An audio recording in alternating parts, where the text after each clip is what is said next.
Bienvenue sur le podcast PAEF, c'est le podcast du pouvoir d'achat.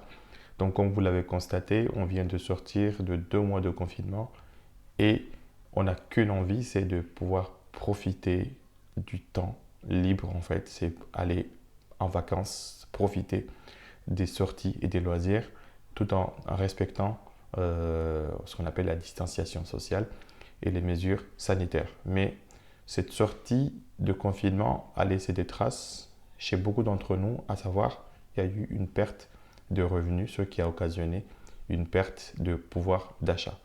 Et la première conséquence de cette perte de pouvoir d'achat, c'est d'aller rogner un poste qui est très important et qui est vital pour notre bien-être, c'est le budget loisirs et sorties.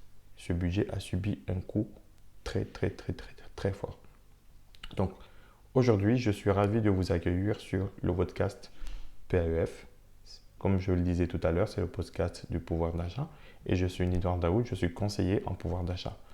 À travers ce podcast, nous allons voir ensemble quelles sont les économies et quels sont les bons plans pour vos sorties et loisirs post-confinement. Donc, la première chose en fait que j'aimerais vous conseiller ou que j'aimerais aborder avec vous, c'est d'aller chercher les économies, d'aller chercher les bons plans où ils se trouvent justement pour les partager avec vous. Alors, dans un premier temps, ce qu'il faut noter et ce qu'il convient justement de souligner, c'est qu'on a changé de monde en fait. Comme le disent certains, on change de paradigme. Donc le monde qu'on a connu avant n'est pas celui qu'on va connaître maintenant. Donc il y a pas mal de changements qui vont affecter en fait nos loisirs et comment on se doit de les organiser. Alors aujourd'hui, avant d'aller chercher les choses trop loin, je vais commencer par vous parler de ce qu'on appelle les sorties et les loisirs de proximité parce que ce confinement nous a appris une chose, c'est qu'il est inutile d'aller chercher des choses en fait dans des contrées éloignées. Donc il suffit juste de regarder autour de nous et de voir quelle est l'offre culturelle de proximité. Comment est-ce que je peux en bénéficier, à quel prix, qui sont les acteurs qui organisent en fait cette offre où tout le monde peut bénéficier, même avec un petit budget. Alors, il existe aujourd'hui aussi ce qu'on appelle des sorties en fait qui sont subventionnées, des journées de patrimoine. Il y a aussi en fait la gratuité par rapport à certains organismes ou à certaines institutions culturelles de l'État. Et tout cela a le but justement de vous faire découvrir justement une offre culturelle large. Aux côtés de ça, nous avons aussi une offre culturelle qui est dédiée en fait aux échanges ou tout simplement au troc.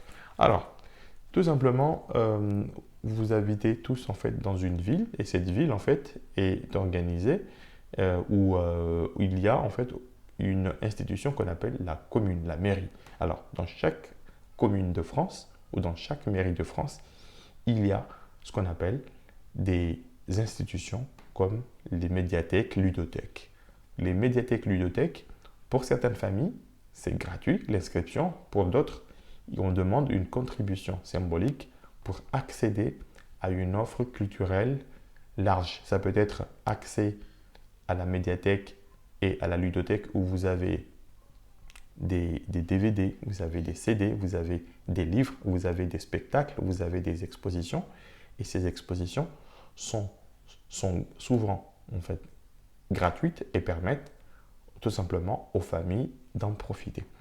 Et dans la même offre culturelle de votre ville, aujourd'hui, vous avez des salles de concert. Alors, il y a des salles de concert, que ce soit des salles municipales ou des salles qui font partie de l'agglomération. Il est très important de vous renseigner, mais aussi d'aller voir, voilà, est-ce que dans votre agglomération, dans votre commune, dans votre ville, vous n'avez pas des salles de concert ou des salles de spectacle où, en tant que résident, en tant que citoyen de la ville, vous ne pouvez pas en bénéficier.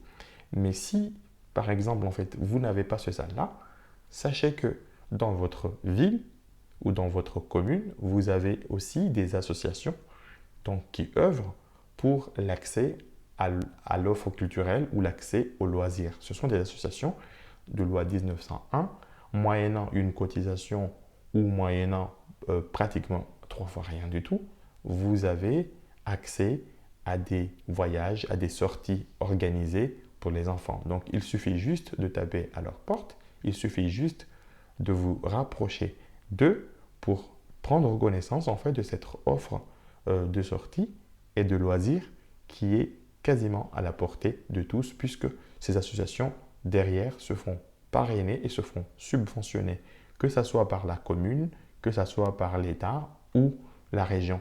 Et il est très important de voir aussi que aux côtés de ces associations, on peut trouver que ce soit par exemple l'école communale musicale ou d'autres groupes en fait de danse ou d'autres groupes qui organisent de manière totalement gratuite en fait une offre culturelle. Et ça, il ne faut pas hésiter à vous rapprocher d'eux.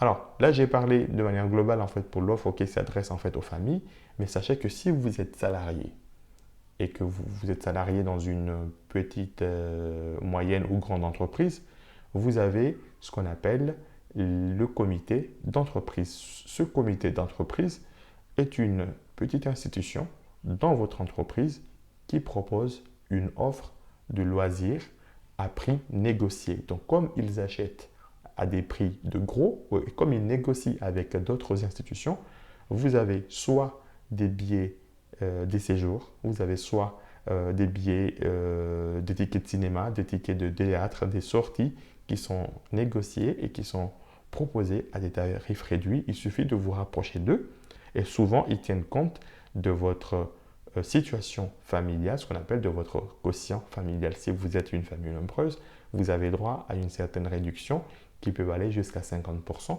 pour certains. Donc, il ne faut pas hésiter à vous rapprocher justement de votre comité d'entreprise pour demander si ils ont un catalogue ou ils ont un site auquel vous pouvez regarder les choses. Ces mêmes comités d'entreprise proposent également des chèques vacances. Donc, ces chèques vacances, en fait, c'est un moyen de paiement que vous pouvez échanger auprès d'hôteliers ou auprès de professionnels du tourisme, moyennant soit un séjour, soit un plat. Donc, il faut regarder aussi. Ces chèques sont souvent subventionnés et vous pouvez bénéficier, par exemple, d'une subvention pour l'achat d'un chèque avec un certain montant. Donc, tout cela, en fait, ce sont des acteurs qui organisent aujourd'hui l'offre de loisirs et de culture dans votre ville.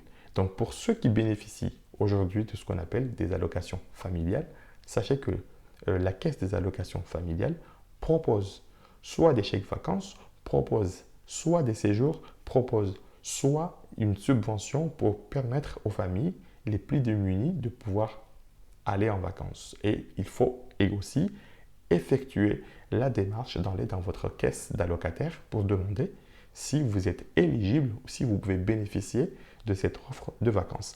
Et puis, vous avez d'autres associations qui proposent justement d'accompagner des gens ou des familles modestes dans les sorties, à savoir les associations type Emmaüs, type Resto du Cœur, et il faut également vous rapprocher d'eux.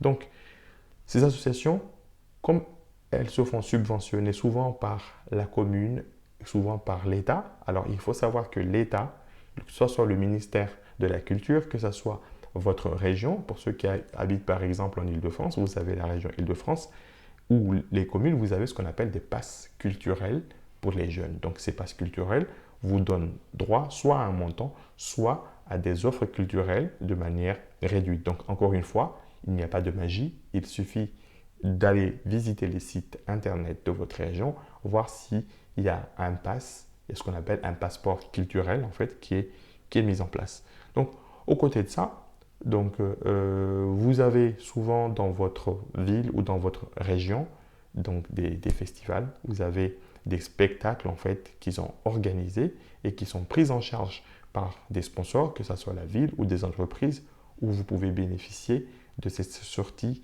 et loisirs. Et c'est très important aujourd'hui dans notre équilibre et dans le vôtre aussi, de pouvoir ne pas ruiner en fait le budget loisirs et profiter des sorties et voir aujourd'hui dans la période post-confinement comment vous pouvez profiter d'une offre de loisirs, d'une offre de sortie, d'une offre culturelle. Et souvent, donc, le bonheur se trouve en fait dans le prêt. Vous n'avez pas besoin d'effectuer des kilomètres à l'heure où les prix des billets d'avion, à l'heure où beaucoup de frontières restent fermées. Donc, j'espère que ces astuces, en fait, vous donnent envie et vous donneront envie d'être un peu plus curieux, d'aller un peu plus vous renseigner.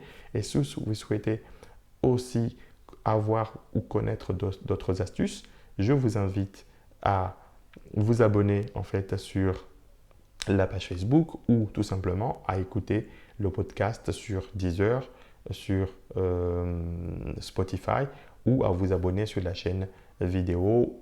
Et vous avez aussi, très important, le site www.paef où vous retrouverez l'ensemble des podcasts qui sont destinés à vous donner des conseils pour gagner en pouvoir d'achat. Merci et à très bientôt. Au revoir.